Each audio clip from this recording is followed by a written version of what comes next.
उत्पत्ति 1 अध्याय 21 से लेकर 31 तक।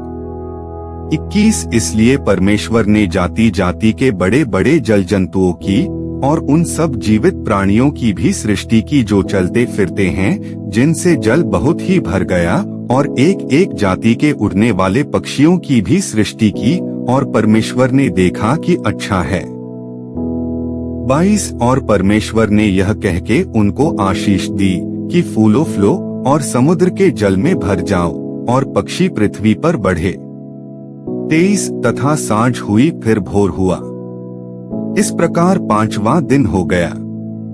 24 फिर परमेश्वर ने कहा, पृथ्वी से एक एक जाति के जीवित प्राणी अर्थात घरेलू पशु और रेंगने वाले जंतु और पृथ्वी के वन पशु जाति जाति के अनुसार उत्पन्न हो, और वैसा ही हो गया।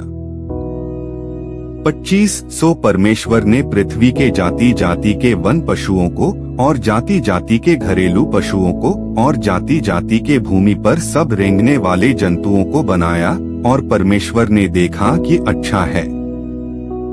26 फिर परमेश्वर ने कहा, हम मनुष्य को अपने स्वरूप के अनुसार अपनी समानता में बनाएं, और वे समुद्र की मछलियों और आकाश के पक्षियों और घरेलू पशुओं और सारी पृथ्वी पर और सब रेंगने वाले जंतुओं पर जो पृथ्वी पर रेंगते हैं अधिकार रखें।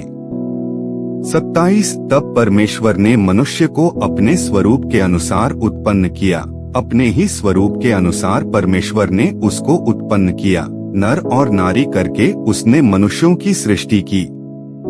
28 और परमेश्वर ने उनको आशीष दी और उनसे कहा, फूलो फलो और पृथ्वी में भर जाओ और उसको अपने वश में कर लो, और समुद्र की मछलियों तथा आकाश के पक्षियों और पृथ्वी पर रेंगने वाले सब जंतुओं पर अधिकार रखो।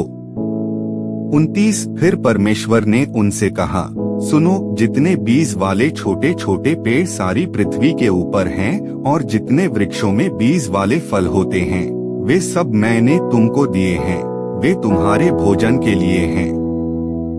30 और जितने पृथ्वी के पशु और आकाश के पक्षी और पृथ्वी पर रेंगने वाले जंतु हैं, जिनमें जीवन के प्राण हैं, उन सब के खाने के लिए मैंने सब हरे हरे छोटे पेड़ दिए हैं, और वैसा ही हो गया।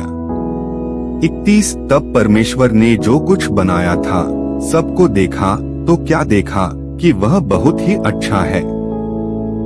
तथा सांझ हुई फिर भोर हुआ। इस प्रकार 6वां दिन हो गया। और आपके लिए आज का आशीष वचन, जीव के वश में मृत्यु और जीवन दोनों होते हैं, और जो उसे काम में लाना जानता है वह उसका फल भोगेगा।